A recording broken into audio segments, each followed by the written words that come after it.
And we can't help but note that the Prime Minister promised during the election that he would put his elbows up and apply dollar-for-dollar tariffs that would raise tens of billions of dollars. Now, let's be clear. He said that it would raise $20 billion this year alone, and he published that in a platform released after he had quietly eliminated most of those tariffs. So how is he going to make up the money? And why did he put his elbows down when he said they were up? Well, Mr. Carney told us all that, he said, I'd like to say it again and again, that a slogan is not a plan.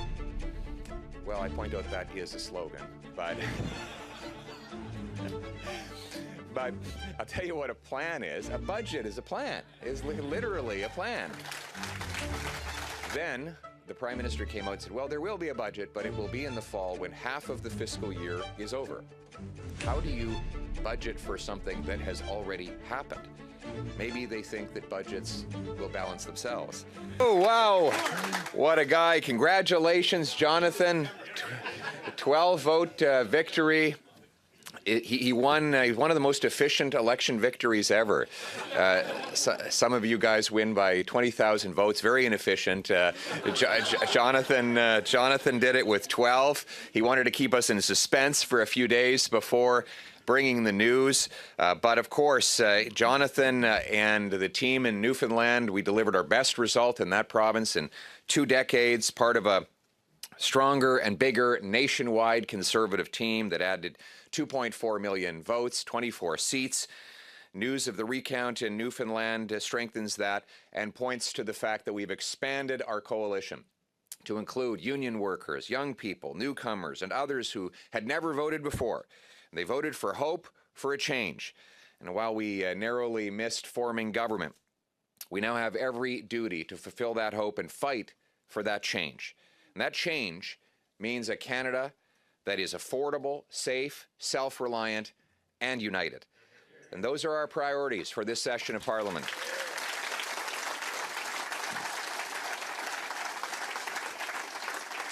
And priorities take plans. Our plan, first, we've got to get the cost of living down. And we're going to be demanding a spring budget that reveals the true deficit, lowers spending, taxes, and inflation. Second, to get homes built by cutting taxes and red tape on construction. Third, to restore economic independence by unleashing our businesses and our resources.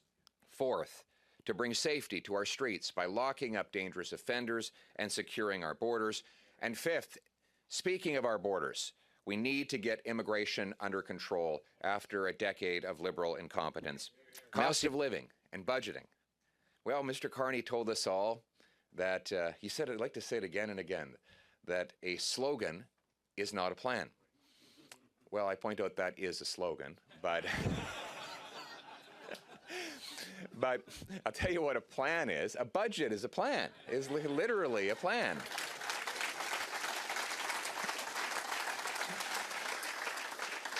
And first, his finance minister said there would be no budget this year for the first time outside of COVID in approximately 2 decades.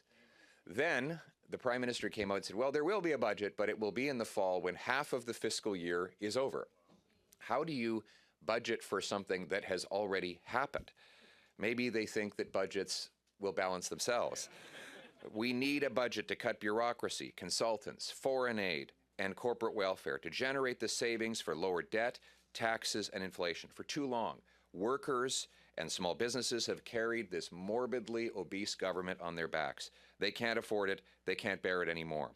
Lowering the cost of government will lower the cost of living. We must unburden our hardworking people so that they can go further and reach higher.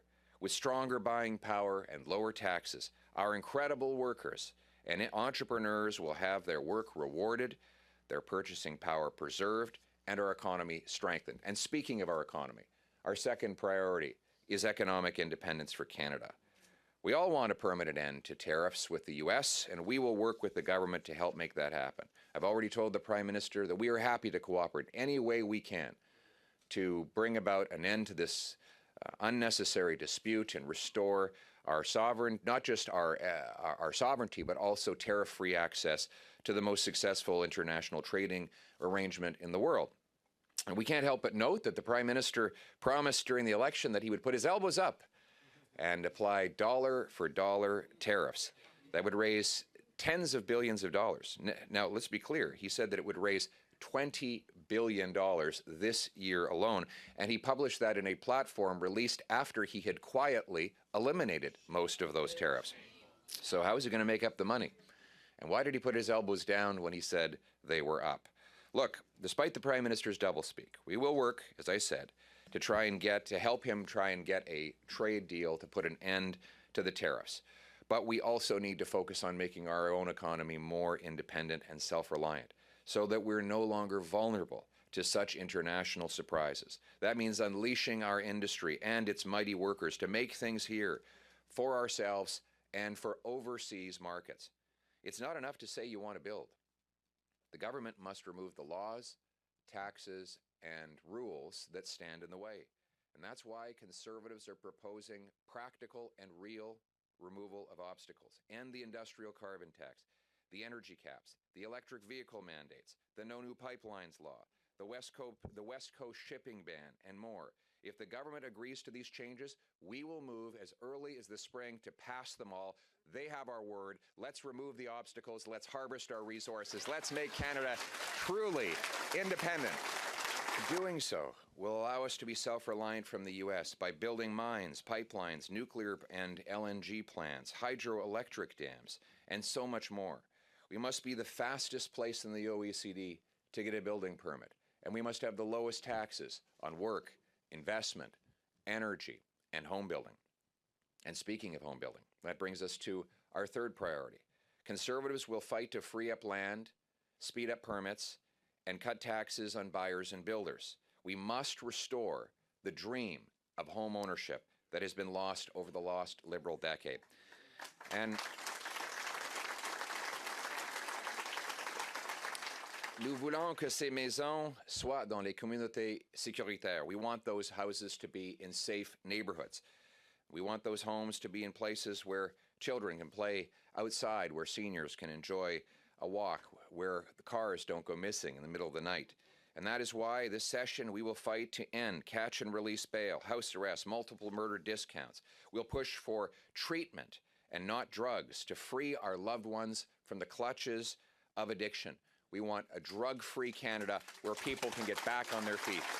Canadians are a welcoming people, but our healthcare, housing, and job markets are now overflowing because population growth has been too fast under the Liberals. We must also ensure integration.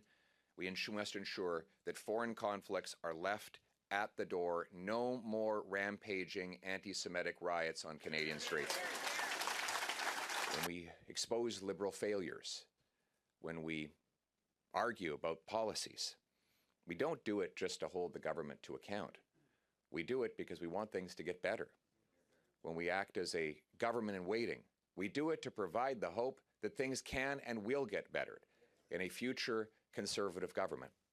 We will present ourselves as a government in waiting to ensure that people know that that hope remains, the hope that our youth will one day be able to move out of their parents' homes and into their own, start a family in that new home with happy problems, like having to get out of the car when you get home from work to remove the hockey net so you can get the car into the garage. The hope that our trades workers can again earn six-figure jobs, digging mines, building pipelines, and constructing homes that other people can afford. The hope of restoring a country that takes care of its own, stands on its own 2 feet, united under one flag in the freest country on earth. The hope that the strivers, the battlers, the fighters, the ones who scrape by and fight on, the ones who get knocked down, but get back up and never quit and keep pushing forward. They won't give up, and neither should we. We are their champions.